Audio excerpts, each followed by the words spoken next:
Hey guys, welcome back to our channel life solutions. So thumbnail तो आपने देख ही लिया होगा। आज का जो टॉपिक है वो ये है कि कैसे शांत रहा जाए डिफरेंट कंडीशंस में, डिफरेंट सिचुएशंस में।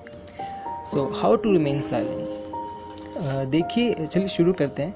और ये भी कहना चाहूँगा कि अगर आपको वीडियो पसंद आए और अगर आपको इन्फॉर्मेटिव लगे तो प्लीज़ इसे आगे अपने फ्रेंड्स में या फैमिली में शेयर कर दीजिएगा। लाइक कमेंट्स तो आप जानते ही हैं। सो देखिए, साइलेंस के कई मतलब होते हैं। डिफरेंट प्लेसेस पे डिफरेंट मीनिंग होते हैं। अगर किसी के गुस्सा हो जाने पे आप साइलेंट हैं तो मतलब या तो आप उसकी रिस्पेक्ट कर रहे हैं, या फिर प्यार, या फिर केयर, या फिर आप चाहते ही नहीं है कि आप भी उस आर्ग्यूमेंट में अपना हिस्सा दें ताकि आर्ग्यूमेंट और आगे भड़क जाए, या फिर आपकी अगर गलती हो तो भी आप साइलेंट रहते। कुछ भी मतलब हो सकता है।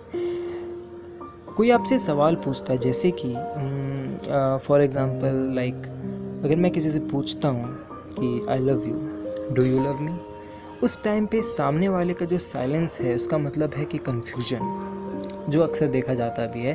सवाल ये नहीं है कि हमारे साइलेंस का मतलब क्या निकलता है, क्योंकि जितने इंसान हैं हर इंसान अपने अपने तरीके से साइलेंस का डिफरेंट मीनिंग निकालता है। सो वो चीज़ हमारे कंट्रोल में है ही नहीं। वो हम कभी कंट्रोल कर ही नहीं सकते। लेकिन जो हम कंट्रोल कर सकते हैं वो है कि साइलेंस कैसे रहें, साइलेंट कैसे रहें। सबसे बड़ा इशू तो यही देखा गया है कि सबसे ज़्यादा जो मैंने सुना भी अपने फ्रेंड्स फैमिली से कि कैसे हम साइलेंट रहें और सामने वाले को ये बता दें कि हम गलत नहीं हैं। यानी हम अपने आप को जस्टिफाई या क्लैरिफाई करना चाहते हैं तो उस टाइम की उस सिचुएशन की बात करें, या हम जो भी कहना चाहते हैं, या कोई भी चीज़ जो आप जस्टिफाई करना तो चाहते हैं लेकिन ये नहीं चाहते कि उस चीज़ से आर्गुमेंट्स और निकल के आगे बढ़ जाए। ऐसे में आपको करना क्या चाहिए? देखिए, फिर वही कहना चाहूँगा कि साइलेंट रहें, लेकिन किस माइंडसेट से आपको साइलेंस रहना ये मैं आपको बता देता हूँ। कुछ लोग ये सोचते हैं कि आर्गुमेंट चल रहा है तो मैं अभी जस्टिफाई कर देता तो बेटर होगा, वरना कल को अगर बात उठेगी तो ये ब्लेम या ऑब्लिगेशन आ जाएगा कि उस दिन आप चुप क्यों रहे, या आपने उस दिन ये वाली बात क्यों नहीं बताई। ये सब चीज़ें माइंडसेट होती हैं।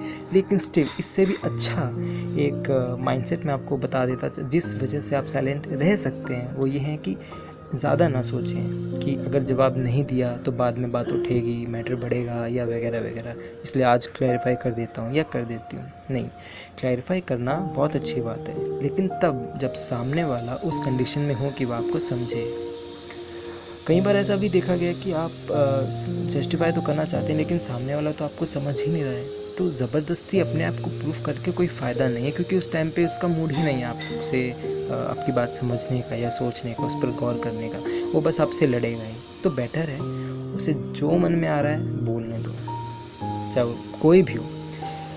सो ऐसे टाइम पे सबसे बेटर यही है कि पॉजिटिवली माइंडसेट के साथ आप शांत रहें, बजाय इसके कि आप उसी टाइम क्लैरिफाई करें। और ये ऐसा भी है कि आपको शांत रहकर इग्नोरेंस वे में नहीं दिखाना है। लाइक कोई आप पे गुस्सा हो रहा है या कोई चीज़ आपको बता रहा है तो आप साइलेंट तो हैं लेकिन किसी और काम में लगे हुए हैं, नहीं, ये इग्नोरेंस की कैटेगरी में चला जाता है। तो ऐसे में आपको साइलेंस होना है और उनकी बातों को सुनना है, दिखाना है कि हाँ आप साइलेंट हैं, उनकी बातों को सुन भी रहे हैं और साइलेंट है, ताकि अगला इस बात पे बाद में गौर करे कि ऐसा क्या था जो वो चुप था या चुप थी, या उस चीज़ पे मतलब थोड़ा गौर भी करेगा कहीं उसने ज़्यादा तो नहीं बोल दिया वगैरह वगैरह। सो अब ऐसा क्या है कि इसलिए शांत रहना चाहिए और वेट करो उसके चुप होने का भी। अच्छा, कई बार ये भी देखा गया है कि शांत ज़्यादा नहीं रहना चाहिए। लाइक अभी आप बोलोगे कि अभी तो कह रहे थे कि शांत रहना चाहिए, अभी तुम कह रहे हो कि नहीं। एक्चुअली उसके पीछे एक रीज़न है कि ह्यूमन माइंड बहुत ही ज़्यादा कॉम्प्लेक्स है। अगर आप हर बार तरीके से भी दिखाओगे कि आप सुन रहे हो और शांत हो तो ये इग्नोरेंस की कैटेगरी में चला जाएगा, जैसे मैंने अभी आपको बताया। तो एक बैलेंस बना के रखना चाहिए। जैसे कि अगर 5-6 बार आर्ग्यूमेंट्स हो जाती है, किसी भी बात को लेकर बहस हो जाती है, तो आपको एटलीस्ट 50% से ज़्यादा शांत रहना चाहिए। 50% ज़्यादा केसेस में शांत रहना चाहिए। 2-3 बार आप जस्टिफाई कर सकते हो अपने आप को, क्योंकि ऐसा ना लगे कि आपके पास कोई पॉइंट्स ही नहीं, या ऐसा भी लगेगा कि हाँ शायद आपकी गलती है इसलिए आप शांत हैं। और अगर इतना होने के बाद भी, जितना भी मैंने आपको बताया, अगर वो सब होने के बाद भी सामने वाला आपको नहीं समझ रहा है तो बेटर है आप उसे उसी हालात में छोड़ के आगे बढ़ जाएं।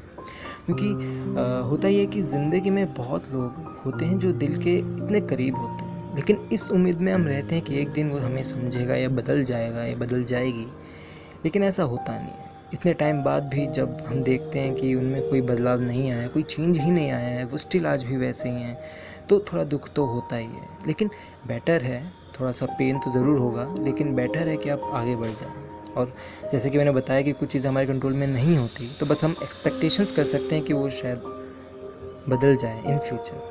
लेकिन स्टिल आपकी ह्यूमन इंस्टिंक्ट इतनी होती है, सिक्स सेंस जिसे कहते हैं, खासकर लेडीज़ में, फीमेल्स में, कि उन्हें पता है कि ये बदलेगा या नहीं बदलेगा। सो अगर आपकी इंस्टिंक्ट्स आपको कहती है कि नहीं बदलेगा, तो बेटर है आप उसे अभी छोड़ दीजिए शायद। और हाँ, एक्सपेक्टेशंस भी रखिए, क्योंकि इसलिए कहते हैं कि उम्मीद पे दुनिया कायम है। क्योंकि प्यार जो है हमें उम्मीद तो देता है, लेकिन कभी कभार ये उम्मीद जब टूटती है तो प्यार से ज़्यादा दर्द भी होता है। तो यही कहना चाहूँगा। और हाँ, उम्मीद हमेशा रखे रहनी चाहिए, क्योंकि hope is more powerful than anything. So यही है आज का टॉपिक। मिलते हैं अगले वीडियो में फिर किसी टॉपिक्स पर। अगर आपको चाहते हैं कि किसी पर्टिकुलर टॉपिक्स पे वीडियो बनाई जाए, तो आप कमेंट्स में लिख सकते हैं, या फिर इंस्टाग्राम पे मुझसे जुड़ सकते हैं। किसी भी लाइफ या लव रिलेशंस के रिगार्डिंग कोई भी सॉल्यूशन चाहिए हो या सजेशंस चाहिए हो, तो इंस्टाग्राम आईडी है _life solution। मिलते हैं नेक्स्ट वीडियो में, तब तक के लिए अपना ख्याल रखिए। Stay safe, stay home.